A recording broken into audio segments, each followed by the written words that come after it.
differently, but there's got to be like a solid core to what they evaluate. Well, I'm not that active in the market. Like I've just started my research, and mostly when I got this assignment. But I can give you an example from a different industry, which is real estate. So growth would be when, suppose like Forest Ranch here. It's a growing area, and people are investing there because they think it's a growth investment there. If you invest now, they may be paying more to get a house there.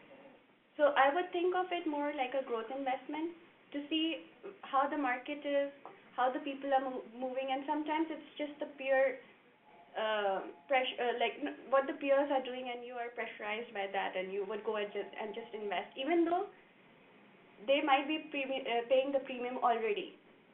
But value investor would look at sectors which are not even there in the market, or maybe like they are in a bad shape, and they would think that maybe if I invest this much, suppose it's 30% under the value, that property, and they think maybe if I invest 15%, I would still make 15% profit. Like, there's very low risk for me to play with. Right, and that's ultimately what we're looking for. I mean, if we know the valuation is 100% and the market price is 75% of that, where do they just determine that it's a good point to buy? That if they're 25% below what they value the company at? I mean, I know they have formulas to calculate it. You may say 75. Someone else may say 85. Yeah, we've already heard 50. Yeah. Who is right? How do we know? Yeah. And 60% is a big number too. Who is it? Mason Hawkins. He's looking for 60% below the market price. That's really far down there. So I don't know how he determines that. Well, the other one, Chuck Ackery, he's looking for 15% below. So I guess it's all kind of based upon yourself. Yeah, it's all their own calculation. So I mean, yeah, I guess it doesn't. It's all coming from the same place. It's all the intellectual origin, which you talked about earlier. Just the fundamentals are still there, the value investing fundamentals, and whether or not he thinks 60 is right or 15% is right, I guess it's really based along the person more.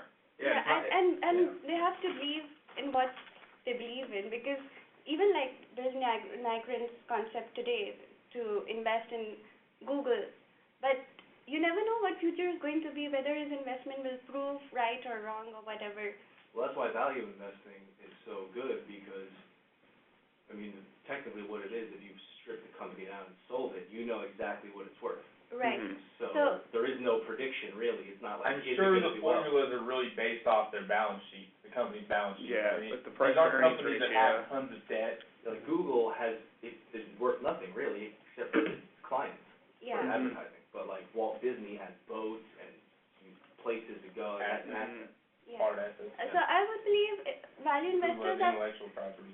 Yeah, but that's kind of the change in the sectors, I mean, or the changing of the times, It used to be all tangible, and now it's more intangibility with the copyright, the trademarks. Pharmaceutical companies, all the money pharmaceutical companies have is in patents and technologies they have that other companies don't have for the next 7 years or whatever it is, their patent license.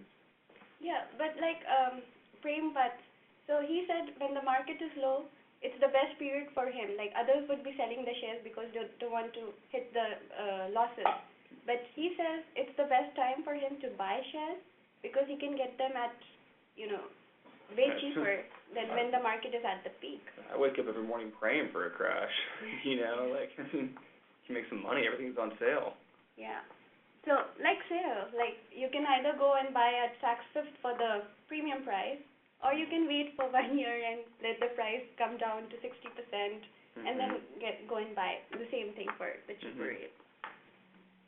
But here, one never knows how the market is going to perform. Again, because it's irrational, and you can never be sure of what you do. Right, but there is some sort of formula these people use because they've consistently over time beat the indexes.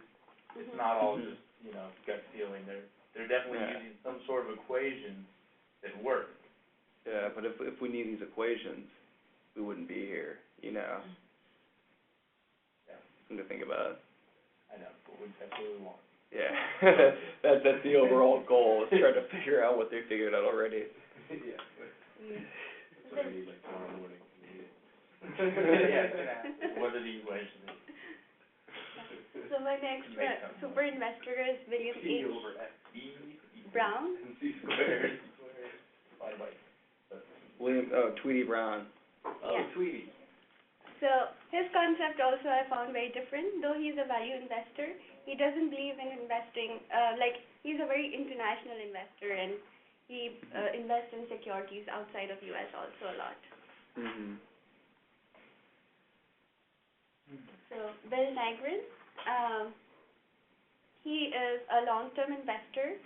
So this is one thing that I found, that they all believe in long-term investments, not just like short-term, not like 5 year, 3 year would be too short for them. They are very, very forward-looking. Mhm. Right. As I said, he just invested in Google thinking about their online. About their top 5 holdings, have you noticed any similarities between them? I did see a lot of like finance, technology, and Mhm. these things similar. Yeah, it's pretty amazing though, and that's It's like technology, yeah, finance, financial services. services, These consumer were like the typical. top 2 sectors I Yeah. noticed. Looking back though, I mean, there's also a lot of different holdings, but it's amazing they can still become super investors by holding different holdings. Mhm. But that kind of just lays in the fact that it's all the value investing fundamentals, that the intellectual origin, that it all kind of stems from this one spot of just buying, with the margin of safety and at a low intrinsic value. So I guess it's more of a comment than a question. Right. Yeah, that's another difference I found between the modern portfolio and value investors is, of course, modern portfolio supports diversification, that, to balance off the risk, or to minimize the risk because of the positive and negative correlation and the risk in the market itself. So they believe in positive, low correlation in the securities, while they might own very few securities, but they are not so they might diversify, but it's not a fundamental concept for them to diversify, to Right. avoid risk or minimize risk. Right, these value investors can be value investors invest in only energy companies if they Right. want, or they can invest in just technology. I was noticing that almost all these people, for their largest holding, is usually around 10% or smaller for the largest individual holding. This guy, Ian Cumming, his highest holding is 96%. He only has 3 holdings. Yeah. Can you explain that guy? That's Because much different than anybody else. He has 3 holdings, they're all the same industry, and 96% of his holding is with one company. What I read about him is that he buys the companies. That's why I was sitting there like this. So he buys the companies Oh, Jeffrey. like 100%. No, look at you. National. You can come in.